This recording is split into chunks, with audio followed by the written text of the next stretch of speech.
our stories have to be told. Other stories have to be told. And so if you have it in yourself at all, anywhere to be a writer, do it because the world needs your voice, needs your story. And you never know who's going to encounter it and whose life it's going to change. Good morning, Native America. Nugwitu Hinch, WyKeklyaa Curleybear. I'm Bella. And I'm Haley. And this is Yay Podcast! And I'm here with Connor. Young and Indigenous Podcast is an outlet for people to know about Indigenous knowledge, storytelling, and history. Through our youthful journeys as Indigenous people, through these stories, young people and elders share their experiences with us. Without them, we wouldn't be able to do this. We're about to tell some red stories. Stay tuned.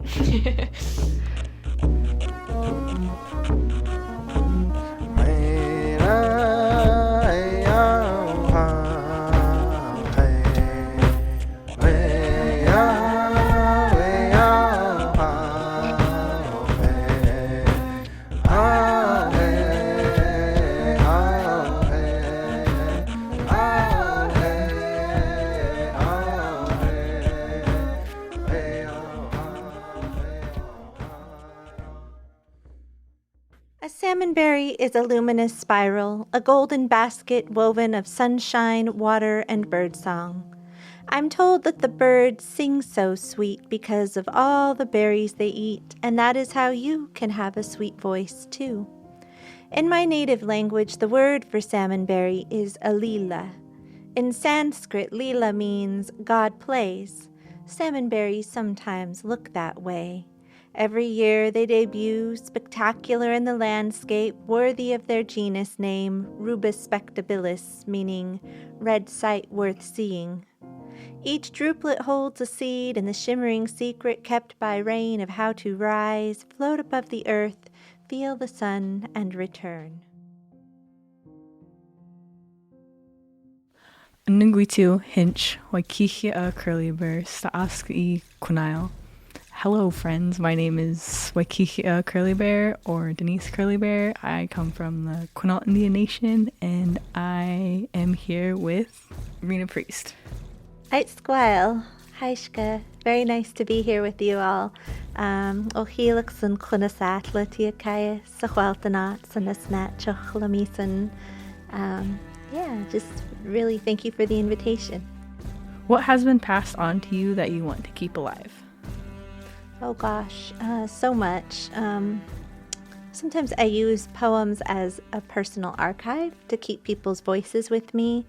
I like to say that a picture is worth 1,000 words, but you can't get an internal snapshot unless you write a poem about it. So, I have poems keeping my grandmother's voice alive and with me. I have poems keeping memories with me. The poem that I just read, Tour of a Salmonberry, is actually an example of that. My mom, every year during salmonberry season, because the winters are so long and gray and rainy here, and then when salmonberry season comes around and the sprouts start to come up, Sasky, that's what we call the salmonberry sprout.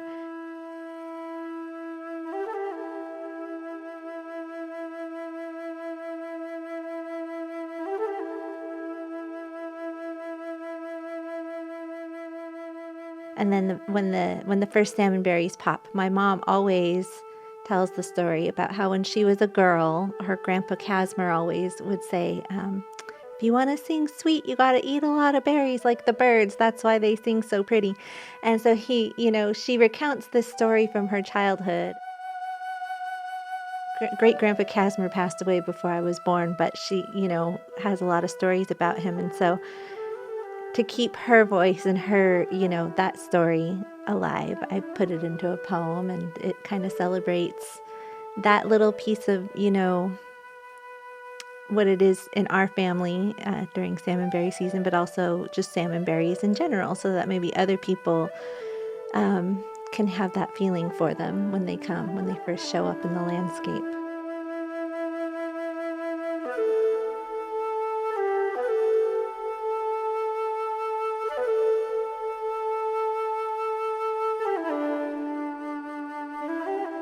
When did you write your first poem and what inspired you? Yeah, so I was 7 when I wrote my first poem. I was in the first grade, and I was homesick, and my grandma was taking care of me because my mom was at work. And so she had to go to town, or she had to go to Ferndale and pick up my homework. And she came back and she had this paper cloud with streamers on it. And I thought it was so pretty. And the assignment was to write springtime words on it. And I thought, ooh, I'm going to try it, because this cloud was really something.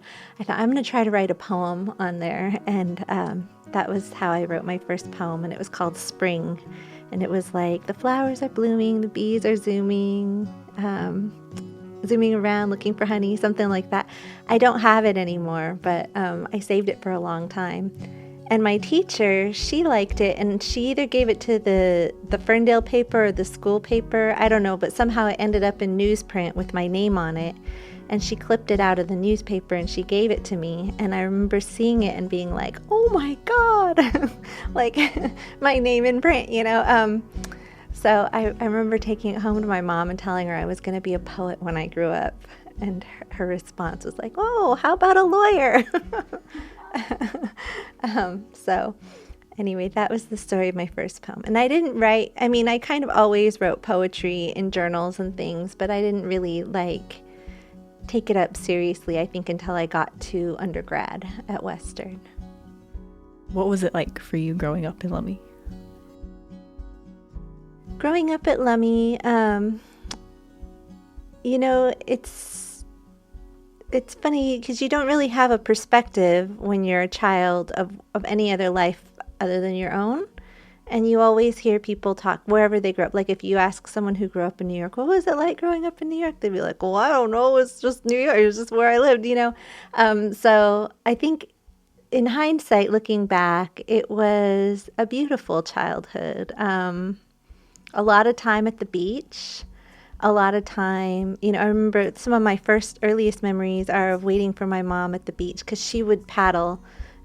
She was a canoe puller, and she'd take me down to the beach with her, and I'd just sit and watch. Or sometimes they would take me out on the canoes, but I had to sit really still. And, the choice was either sit really still in the canoe so you don't tip everybody, or sit on the beach and do and play or whatever.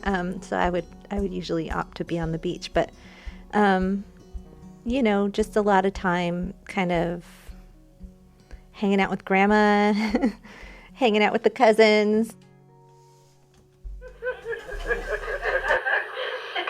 one at a time. We remember Dad's song when we do something wrong. Don't like kids. Don't like kids.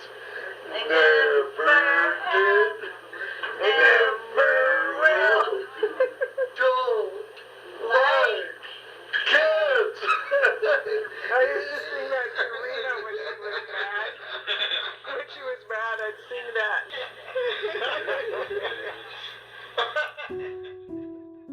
You've been named the Poet Laureate of Washington. Can you tell us more about that? Yeah, so I'm just about to wrap up my term here. It's a 2-year appointment. The position is, a poet laureate, that term dates back to ancient Greece, when heroes and poets and leaders were crowned with the crown of laurels to signify that they had made some achievement. And so Washington State, it's originally... The very first poet laureate was actually from Bellingham, and I think her name was Mary Higginson. I can't remember, but she was in the 1800s. And then they it went away, and they didn't do it for a long time. But they started it back up again in 2006, I believe, with Sam Green being our first poet laureate in contemporary times. And then I'm the 6th poet laureate, and the first Indigenous poet laureate. And so I go to a lot of schools and libraries and do readings for like nonprofit organizations and just wherever, whoever will fill out the form and invite me, which they introduced the form for the first time during my term. And I remember looking at it and I was like, guys, no one's going to fill all this paperwork out to try to invite me. And I was wrong. It's been crazy. It's been like a steady stream of events and invitations over the last 2 years. And I've been so many places in Washington, places I didn't even know existed. They told me that, and I was like, oh, I've lived here all my life. I know everything. No, Washington's a big, crazy state. But it's been fun, and the position is appointed by the governor, selected by a committee of my peers, and then appointed by the governor. And then it'll be done at the end of March. So I'm coming into home stretch here. I've been able to write a little bit, but not nearly as much as when I'm not. I feel like I write a lot of emails and correspondence, and I do a lot of scheduling. And I do have an assistant that keeps track of my schedule for Humanities Washington, but I also need to make sure that I'm where I need to be when I need to be there. So I keep track of all of that too. And it's kind of a lot. But I have managed to set a little bit of writing time aside here and there. And then it's nice to be invited into certain projects that like demand the writing, because then I'm like, okay, I can this is I can tell everybody, like, shut off the email and say I'm working on a project, and really devote some time to doing the thing that I really love to do, which is make poems. So, yeah.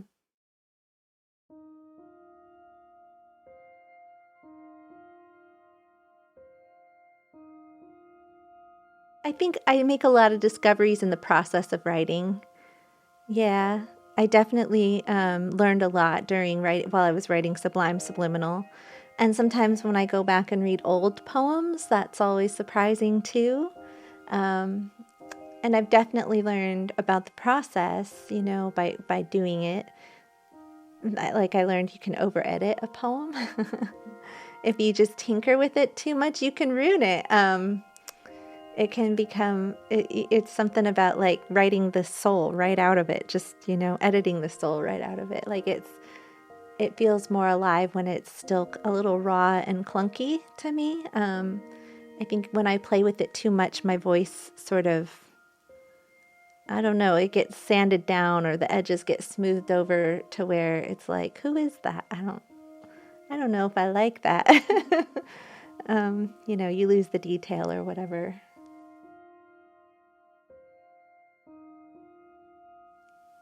I liked your question about my childhood. That was good. People don't usually, they ask about the first poem, but not really about what my life was like here at Lummi.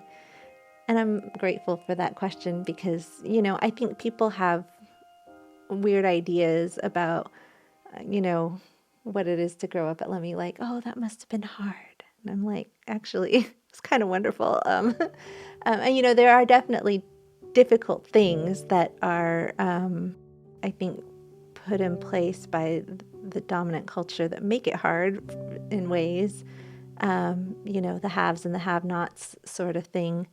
But yeah, it's nice to have a chance to talk about how like truly magical family is, and what it is to live in a place where you have opportunities to connect with, your beaches and your cousins and things like that. So yeah. Thank you.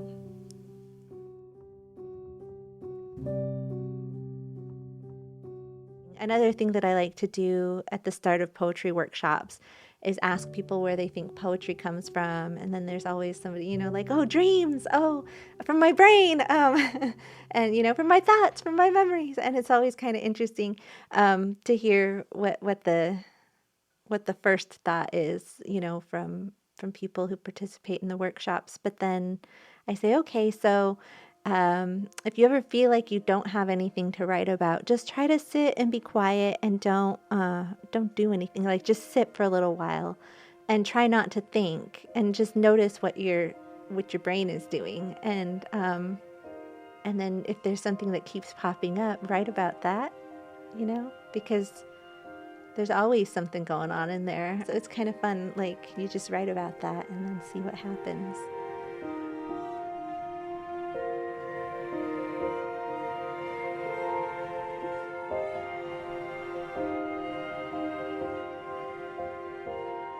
The heart of an eagle. The days had become unlit, and the nights had become illuminating. The rivers had become strangled, and the sea had become sick. The forest had become denuded, and the mountains had become lonely. The animals run scared, lest they had already perished. The eagle flies high and can see all beings. The eagle, filled with deep melancholy, flew low. The eagle flew far in search of a man who was destined to become wise, a man who loved all beings alike, a man who was destined to lead his people. Eagle found him. Eagle asked him, "What do you see?" Eagle listened to him. Eagle asked him, "What do you hear?" Eagle sang to him. Eagle asked him, "What do you feel?" Eagle covered him. Eagle asked him, "What do you say?" Eagle became one with the man, and the man could see, hear, feel, and say. Eagle told the man of a grave danger, and the man knew what needed to change. Eagle and the man are here today. They fight hard to ensure that they will be here tomorrow. Eagle and the man fly higher than all, to look after all beings on earth.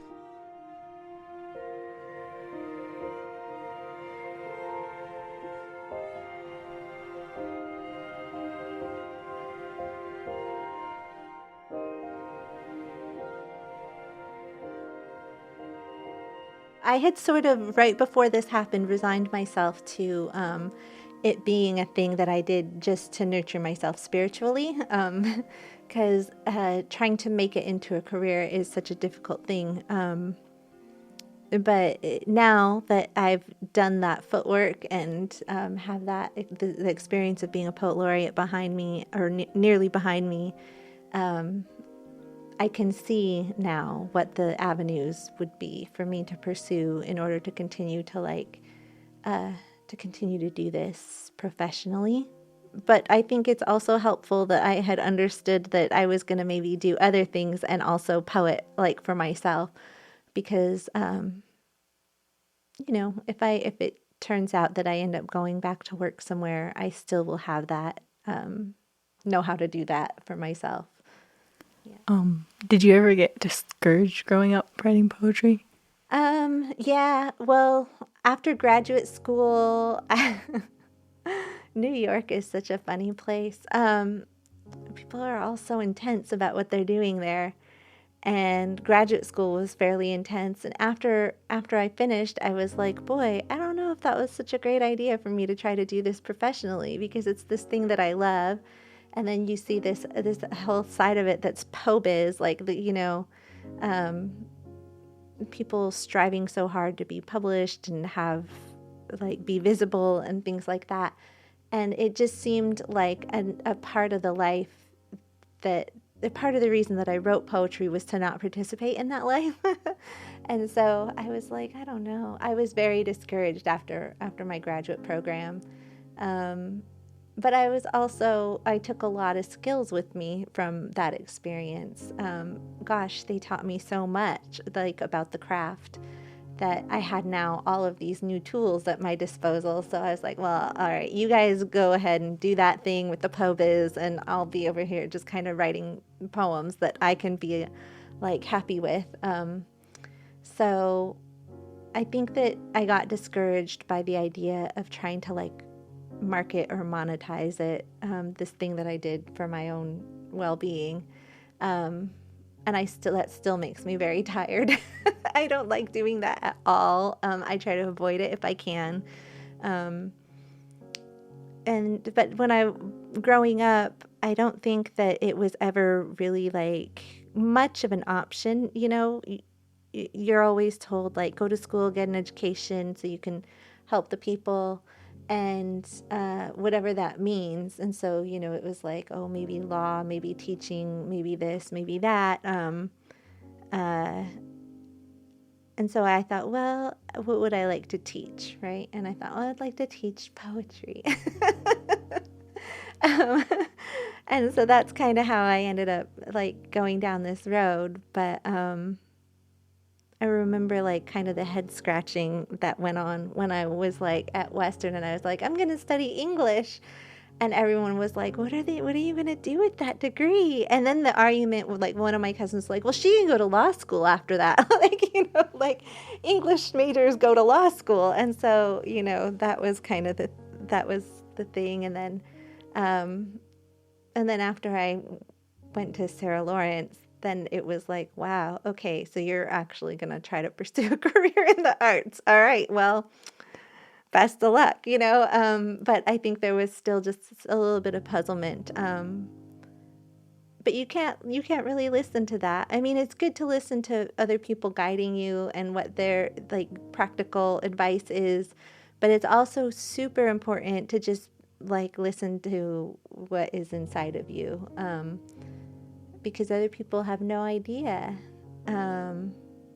And my grandma was a big inspiration. She always encouraged my creativity. She like loved that she was a very creative person. She painted, she silk screened, she knitted, she just did all kinds of fun things with her time. She made little books, she made cookbooks, and she wrote poems, and so I think that like following her example of how to bring like whimsy and beauty into your life and into the world and into the lives of other people around you was a big inspiration for me, that just kind of kept me grounded in this idea that like what I was doing had value if to no one else than to me.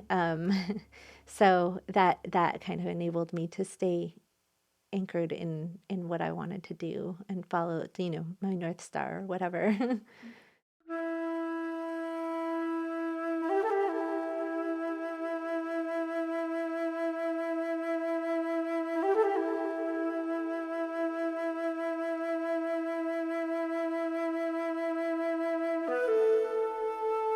Yeah, I would say there is an obvious answer to why are you doing this, and that is that you're responding to centuries of Indigenous erasure.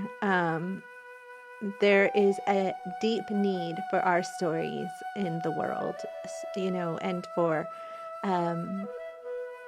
people to have access to our voices and to encounter opportunities to encounter Indigenous values, because we've just been given the same story. Like if you go into any Hollywood movie, like I think about the Avengers movie,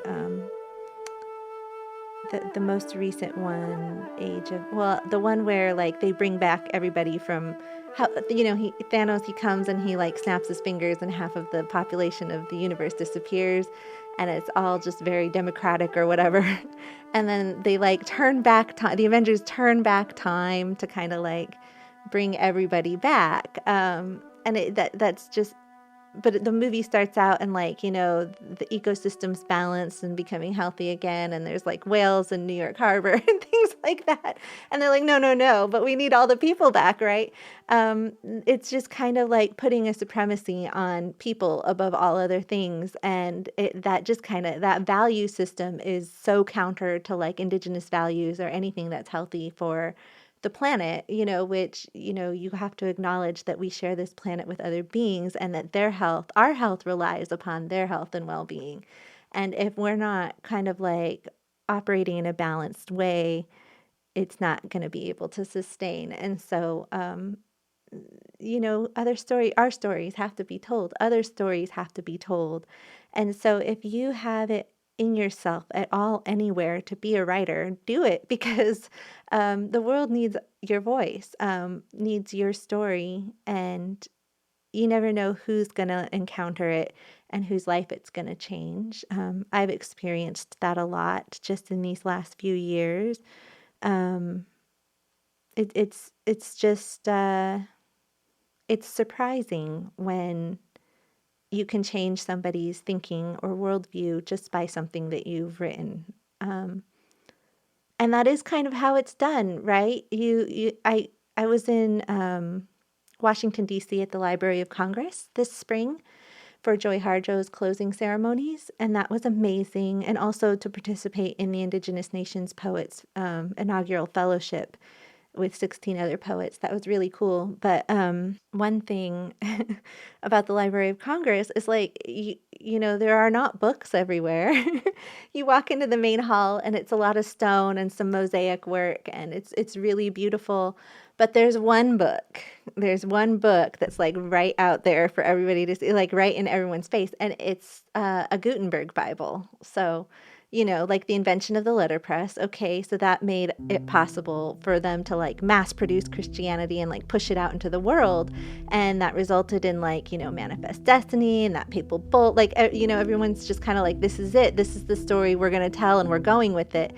And so all that sort of displaced all of these other beautiful stories of creation, of how to connect and like what a human's place is in the world. I heard the scholar Arnold Krupot talking about, and he was a professor of Indigenous literature at Sarah Lawrence for a long time. I never got to take a class with him while I was there, but he taught an alumni class.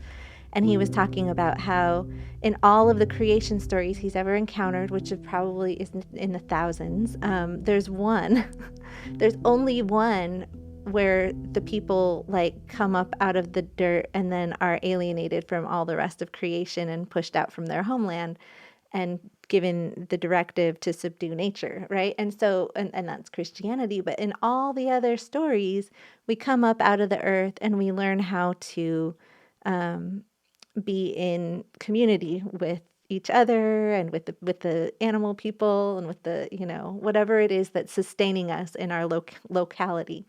And so I think that the rest of those stories, we need other stories because we've just had the same one for ever since the printing of the Gutenberg Bible. So I guess be a writer. Yay, writers.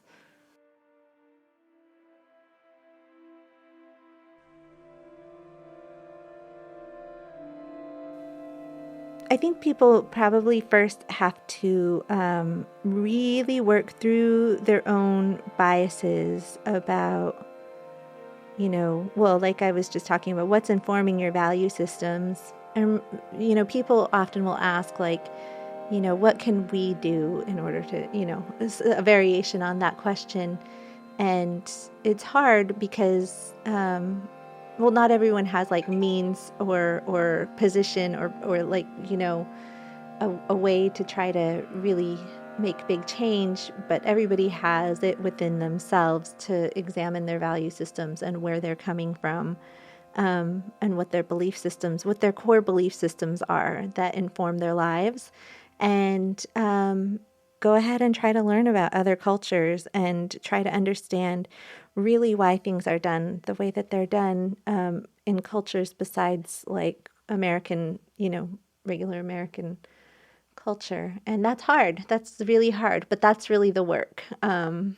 Because then you can actually enter into dialogue and collaboration in a respectful way and from a position of like what you think and the values that's informing your actions are as valid as mine. And I can, you know, we can work better that way, because I think that so often, well, okay, this is maybe a different conversation, but things like, you know, discussions around who gets to teach AI, and give the inputs that are going to help AI like work.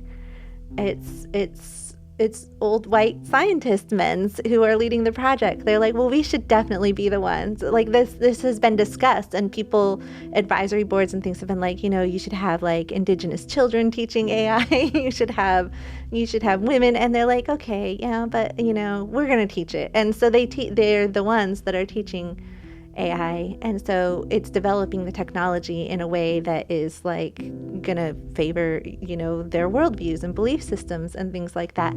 And like, you know, if you're ever on a committee and there's one Indigenous person in the room, that person has to fight a lot harder to be heard or to have their views acknowledged and honored than whoever the majority is. The work really is with the majority to try to figure out truly how to honor other worldviews than their own. Remembering Sila at Shwalisen. And Sila is the word for grandmother in Khlimchasin, and Shwalisen is a place name for where we used to harvest shellfish. Sometimes still, probably it's okay, but there's a lot of cow poop running through there now. That's a good example of like not honoring other people's worldviews. Like there was so much good food here, like at one time. Now, people have to work really hard to keep cows and at the cost of the shellfish beds. Remembering Sila at Shwalisen. We used to say when the tide is out, the table is set. The earth provided, and if one day it didn't, the spirit fed us. The glittering turn of the tide, the arc of the sun in the sky, the call of birds, the sound of waves. To be nourished in this way makes glass doors opening and closing themselves between me and that food on grocery store shelves seem false, empty. That food, where does it come from? Whose hands grew it? Was there patience and care? Were there prayers? Think of how it got there, what it's made of. When I was a girl, everything we ate came from the earth that loved us through the hands of people we loved. So that's not just my grandmother, that's other elders, who've talked, who I've heard over the years, but, I wanted to keep their voice and keep the types of things that they said to me and put it somewhere where I'd always have access to it. Because another thing that happens is people want to have an idea about what like Indigenous art is or Indigenous literature. And those are the people with the means of production, right? So like the publishers and the editors. And I once had a teacher at Sarah Lawrence say, well, I don't really think of you as an Indian. And I'm pretty sure I'm like the only Indian that he's ever met in his whole life. Maybe he met Sherman Alexie one time because he did give me Sherman Alexie's book. And he said, here, read this, And I was like, oh, okay. So this is the kind of poetry you think I should be writing. Like I didn't say any of this, but I left feeling that. And it just kind of like got under my skin and has like really irked me a lot because, it takes away our voice to be like pigeonholed and put in this idea of like what another person's idea of like Indigenous poetry is. It just really diminishes what we're able to say if they won't publish it because it doesn't have like talking animals in it or something, you know what I mean? And so, so this poem is called Daffodils, and it's after the poem by Wordsworth, I Wandered Lonely as a Cloud. And it's a poem that I've always loved because, he talks about being depressed and like coming over this hill and seeing this field of daffodils and then feeling uplifted and light. And I feel like poetry does that for me. It gives me the daffodils. The Indigenous poet writes life-affirming poems about daffodils. Her audience says, but you're oppressed. The Indigenous poet writes poems of outrage about oppression. Nobody cares. She gets depressed. The Indigenous poet gets requests for poems about being Indigenous. But all my poems are about being Indigenous. The Indigenous poet isn't considered an Indigenous poet because shouldn't you write about genocide? The Indigenous poet tries to write poems about genocide. Her poet spirit dies. Genocide gets the job done. The Indigenous poet says Stangsa Tamhuila and writes about daffodils and the untouchable beauty of living a poet's life. And so that phrase, Stangsa Tamhuila, that's from our Khlimchasin, and it means what the hail? Because, we didn't have swear words in Khlimchasin, and we certainly didn't have the concept of hell. I always say, like, can you imagine 200 years ago, nobody went to hell. Like, nobody burned eternally in the fiery pits of hell here. Like, that wasn't even a thing. And then, the Catholics showed up and they were like, you have to eat this and drink this and it's that guy, and if you don't, you're going, and we were like, what? I can just imagine what the ancestors thought about that story. But yeah, no concept of hell, no swear words.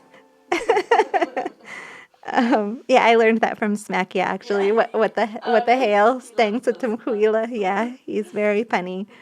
It's funny, too, because, people are like, you should write about, your history and your culture and genocide and stuff. And I'm like, okay, but don't be angry about it, like, that's the other understanding. Like, you should write about it, but you should also be very loving and forgiving when you write about it. And, maybe write about, like, nature. And so, and it's like, oh, God, it's a lot. It's weird.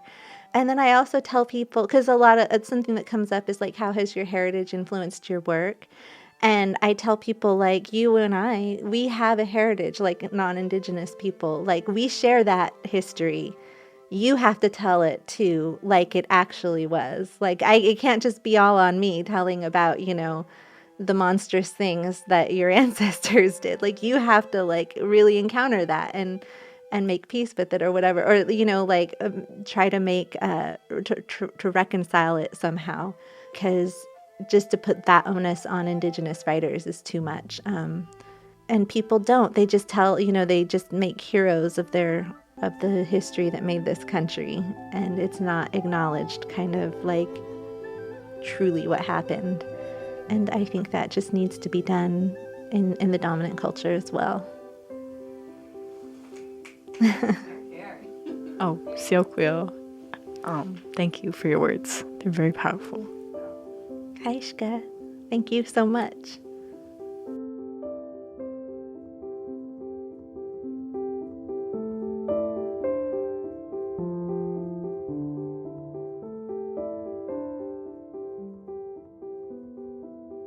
Thank you for listening to Young and Indigenous. Young and Indigenous is produced by Children of the Setting Sun Productions. We are an Indigenous-led nonprofit based in Bellingham, Washington, on the ancestral homelands of the Lummi and Nooksack peoples. Original music by Mark Nichols, Spokanum, Julie Lewis, and Anton George. Additional music credits to Keith Jefferson, Adam Lawrence, and Mark Nichols. Eagle and the Man poem, read and written by Free Borsey. And a special shout out to our sponsors, the Discurran Foundation and the First Nations Development Institute. This episode was produced by Roy Alexander and WyKeklyaa Curleybear. Thank you for listening. Hoi! Alright, should we do Young and Indigenous, Young and Indigenous? You gonna sing with me, Roy? I'm just gonna bop my head. 2, 1.